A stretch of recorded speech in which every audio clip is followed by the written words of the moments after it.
The Middle Belt Patriots group has urged state governors not to succumb to pressure from the federal government to cede lands to herders for grazing purposes. According to the group, yielding to such demand would worsen the security situation in the Middle Belt region and other parts of the country. President Bola Tinubu had urged governors to give parts of their lands to Fulani herders for RUGA or ranching purposes. The group, which further described the stance of the federal government on grazing land as provocative, said they rejected the recent directive. It says capitulating to these demands and ceding more land for grazers will only fan the flames of ethnic clashes, further the genocidal massacres, and escalate the violent displacement of indigenous from their ancestral lands. And to talk about this, I'm joined live on the news by National Coordinator, Middle Belt Patriots, Zade Yusuf. Good afternoon. Glad to have you join me. Yes, good afternoon. It's a pleasure to be here. Okay. If you could just elaborate on proposals by the Middle Belt Patriots as alternative solutions to the herder-farmer conflicts, happening when it comes to land allocation. Well, first and most importantly, I must call your attention to the fact that primarily the issues we are suffering from in the Middle Belt would be that of a certain group of people who would say they are herders, they are pastoralists, and they need land to raise their cattle.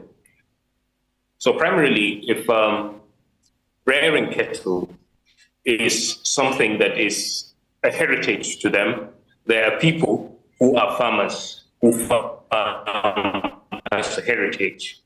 Now, even in your own village, as a farmer, unless there is, unless it's an inherited plot of land, but even in your village, you would have to pay for it, you would have to buy it, you would have to acquire it, to raise your cattle. But once that is not the case, it's a situation where somebody just wants a large chunk of land to be given. If you don't have an idea about, the grazing lands, they are not just lands that would be said, buy this place or run, the structure. That's not basically what, the case is. It's a situation where the land is just allocated to people. They want to own it. They want government to be responsible for their upkeep. They want government to be responsible for basically everything. So it's more or less an extension of something we have suffered from, especially looking at it from the security, perspective, where it's less about rearing of cattle, and more about an expansionist idea. Looking at particularly the plateau where you kill people, you change the names of their communities and all of that. So for the government to ask people to allocate lands to these kinds of people, it's quite dangerous. It's more or less constitutionalizing or officializing the expansionist agenda, which is something that must be rejected by every legitimate means possible. What then would you recommend as solution? You touched on the plateau killings. I recall clearly the Christmas Eve attack for last year, 2023. In your own assessment, what would you recommend as a solution, a lasting solution to solve this crisis of herder and farmers, clashes? Well, the solution is simple. If you are a herder and you want to rear your cattle, it's a private business. It is not the responsibility of the government. If I choose to give birth to 18 children, I can't kill the people in my neighborhood under the guise that the government must build schools that I could afford. It's a private issue. So it's a private business. Run it as a private business. When you locate an area where you feel your cattle will thrive, where you feel your crops will thrive as a farmer, where you feel you are more comfortable raising your animals, then you approach whoever owns the land, like every businessman does. A typical example is if as an Igbo man you want to sell spare parts, you pay for your shop, you do all of that. If as a Yoruba man you want to raise cocoa, or you want whatever business you want to do, we have people who farm pigs from the Middle Belt.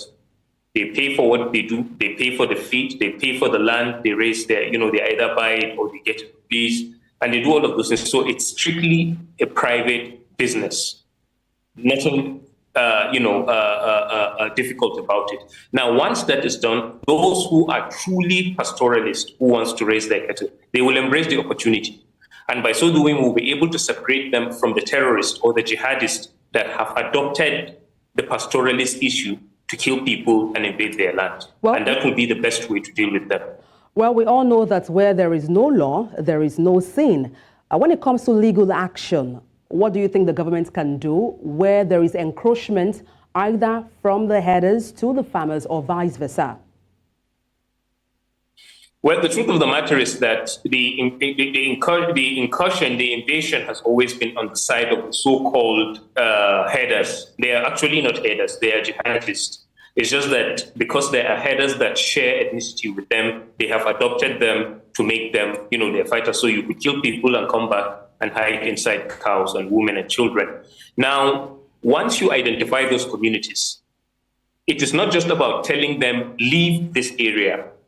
It's about first identifying the criminals that invaded the community and arresting them. And then those that might have come in innocently because they are kings will be given a certain period of time to vacate the area. Or the government has a responsibility of taking them back to wherever they came from, whether it's from Chad, whether it's from Niger, or whatever it is. And when that is done, then you will resettle the people or the surviving members of those communities that have been in the IDP camps. They killed people actually to occupy those places. And then those that are arrested will you will face the full weight of the law. That basically is what we hope will happen. We will not encourage farmers to go to their communities and start killing people. We would encourage the government to show its sincerity to drive these criminals, this terrorists out of these lands. Of course, not just telling them to leave because they will definitely relocate, but arrest the criminals behind it, those that are sponsoring it, those that might even be allocating government resources to rebuild those places for them. Arrest them and then chase out the people they have brought in to populate, that area. And once that's done, you bring the people back and resettle them. And I think that would put an end to it. Well, thank you so much for your time. Hopefully, we're looking forward to a time where there will be no clash between farmers and herders, particularly in Plateau State, just Nigeria. Thank you so much for your time on the news. Zariya Yusuf, National Coordinator, Middle Belt Patriots. Thank you once again.